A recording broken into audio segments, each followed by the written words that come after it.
Vous ne pouvez pas réglementer les crypto-monnaies à 100%. Par leur nature, les crypto-monnaies, y compris les principales crypto-monnaies, le Bitcoin, sont décentralisées. Elles ne sont pas contrôlées, elles n'appartiennent à personne. Vous ne pouvez rien faire avec elles.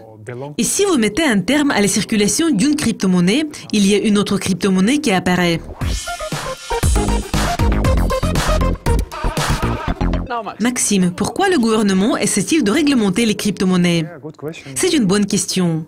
De nombreux événements ont récemment eu lieu dans le domaine de la réglementation. Ils ont été liés plutôt au niveau d'activité dans le monde des crypto-monnaies et à la valorisation du marché. Car actuellement, les crypto-monnaies connaissent un développement rapide et c'est un phénomène que nous ne pouvons pas ignorer.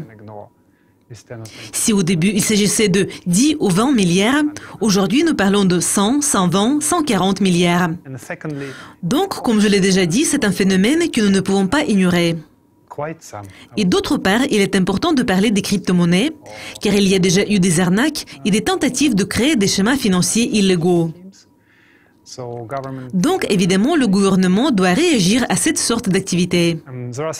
Et il y a d'autres raisons pour lesquelles les gouvernements de pays différents prêtent leur attention au domaine des crypto-monnaies. Mais les raisons principales sont liées au développement rapide des crypto-monnaies. Au début, cela ne représentait qu'une sorte d'expérience pour les geeks et les nerds. Et maintenant, les crypto-monnaies, c'est un instrument du marché financier assez important. Et si cela devient un marché financier, il est naturel que cela doive être réglementé. Sinon, le monde des crypto-monnaies va représenter une sorte de Far West. Et en fait, actuellement, cela représente partiellement le Far West.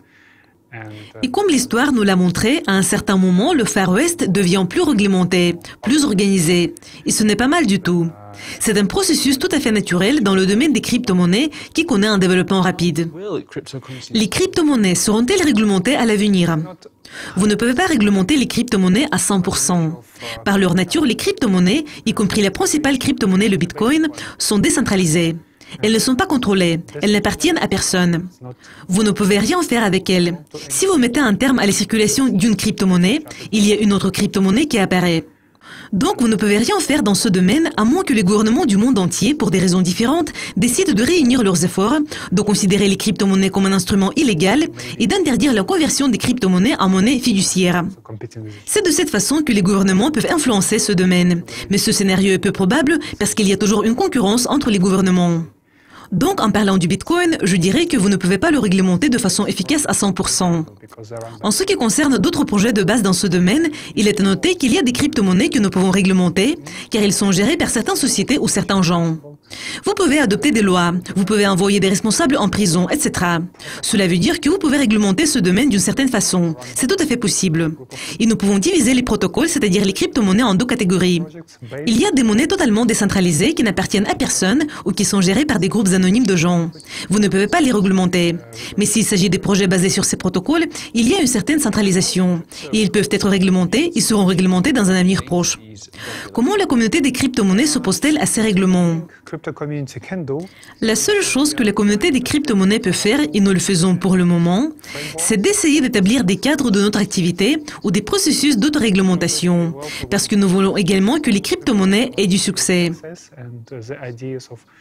Nous développons des idées de la décentralisation, de la communauté travaillant ensemble, de la création de la valeur et de la distribution équitable pour que le domaine ait du succès à l'avenir. Car à notre avis, cela va apporter des profits à tout le monde. Et nous faisons déjà certaines tentatives d'autoréglementation. Notre société Sentiment essaie actuellement de développer ces idées sur notre plateforme. Cela fait partie des données financières. Il ne suffit pas de lancer un projet, vous devez le suivre. Maintenant, la seule chose que vous pouvez faire, c'est d'essayer de communiquer dans la communauté pour établir des relations avec des représentants des projets différents. Et puis, vous pouvez prendre la décision. Si vous pensez que l'autoréglementation est une bonne idée, vous allez travailler dans ce domaine. Et ceux qui partagent votre point de vue vont vous rejoindre et développer des projets d'autoréglementation. C'est la seule façon dont nous pouvons réglementer notre domaine. Et c'est ce que vous appelez une résistance, une opposition. Ce n'est pas vraiment une résistance ou une opposition. Ce n'est qu'une tentative d'autoréglementer notre domaine, d'établir un certain niveau de transparence, de faire des projets pour l'avenir.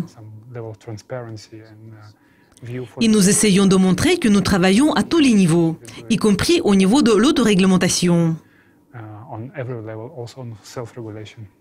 Maxime, merci de votre participation et d'avoir partagé votre point de vue avec nous. Merci de m'avoir invité et d'avoir prêté votre attention à ce sujet important.